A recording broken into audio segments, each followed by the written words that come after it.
check your bank account and wonder where all your money disappeared into? Yes, same. But let's fix that.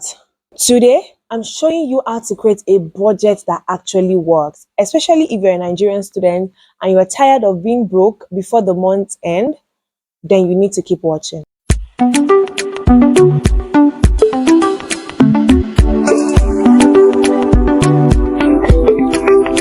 Hey guys, welcome back to my channel. If you're new here, hi, my name is Abisade and I help you to make smarter money moves while still enjoying life.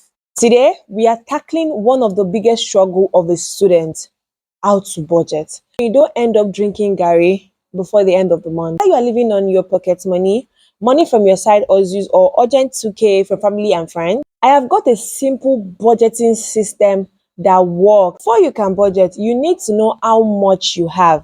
This includes money from your pocket allowance, your monthly allowance, your money from your side hustles, gifts that are being given to you, or donations, or basically like what we call the urgent 2Ks.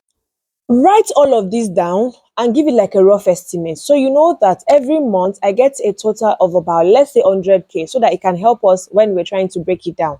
Let's say we get 100K every month. You know that there are months that you might even get above that, but let's keep it at 100. You write all of this down and you take note. So we are working with 100,000 naira a month, or better still, for a broke student, let's say 50. So we're working with this amount. That's how much you get every month. So how then do you spread your money to the point that at the end of the month you are not broke or starving? 2, track your expenses.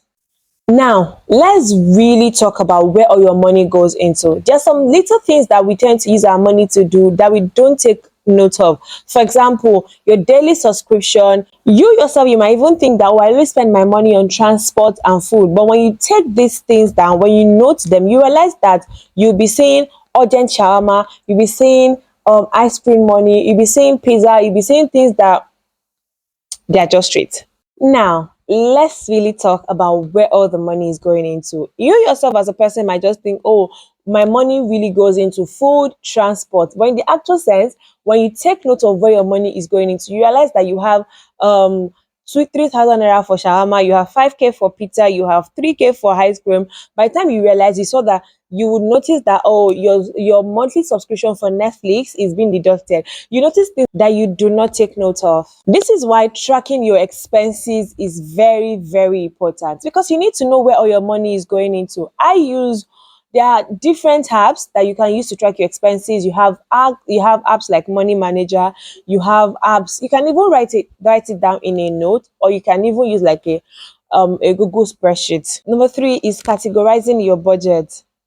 Now that you know how much it is for you to spend every month, or now that you know how much your income is, now is the time for you to categorize it. So usually, if you've not seen my last video or the videos I've been making, you need to go and check them, because I really broke it down how you can do like a budget that works. But anyways, so you already know how much comes in for you every month. You can decide now to break it. So usually how people do it is 50, 30, 20, which is usually 50 for all of your needs, which includes your food, your rent, your transportation, the things that you need to do every month. While 30 is usually for your wants most of the time, like the things that you want to buy, one of those days that you are craving these particular things, and the rest of the percentage is for you to save. Does that make sense? Even though I do not categorize my own budget this way, I will share it with you again how I do mine. I have like 10% for my tithe.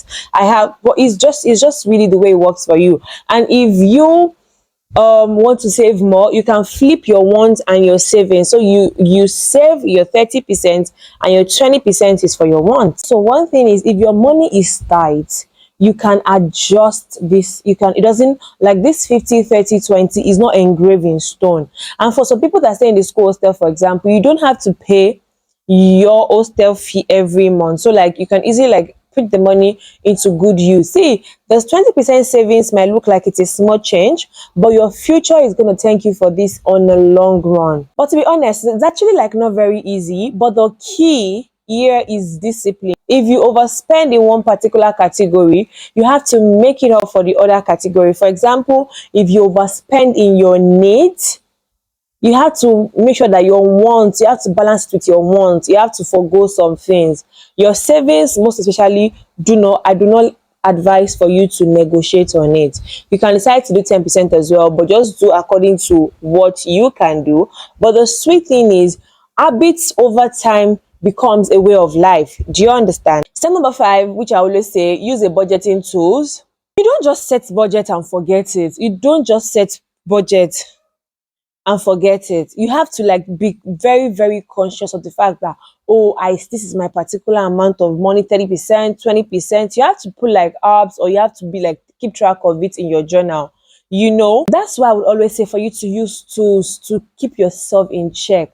For example, every month, I know that going through your statement of accounts can be very stressful. I find it stressful because I don't even use one account, to be very honest. So what I just do is I use Money Manager, where I input every of my expenses day in, day out. At the end of the month, I check this. Oh, I know that I spend my larger percentage of my money on this particular item, or I spend it in this particular category. Do you understand? So you can also do the same thing, or you can write it down. At the end of the month, you just keep track and check it. But that's going to be stressful, but it is what we have to do. How to avoid impulse spending? Oh my god, I know it is not easy. I'm not even going to lie and tell you that, oh, it is very, very easy for you to close your eyes to this thing and not buy them. So, but one of the things that you can do, if you want to avoid impulse spending, you have to stick to your budget. And every time you're going out, maybe like to the market, you're having like things you want to buy, make a list. I don't even joke about it. I feel like people just say, oh, make a list. But like before you leave the house, you have to make a particular list of the things that you want to buy, and you close your eyes to every other thing that is not on that list.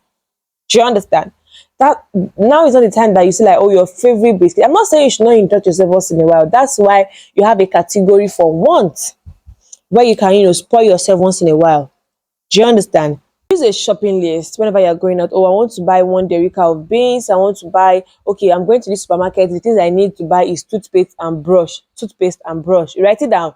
When you get to the supermarket, now is not the time for you to see gum and say, oh, let me just add small gum to it. Let me just add small sweet. Let me just add this biscuit to it.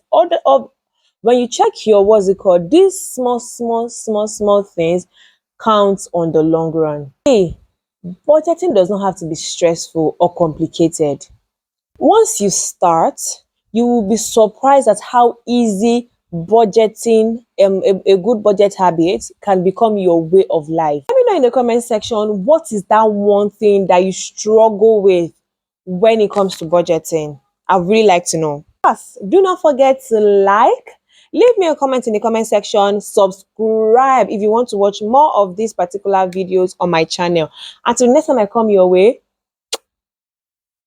I'm your money cheerleader. Have a good one. Bye.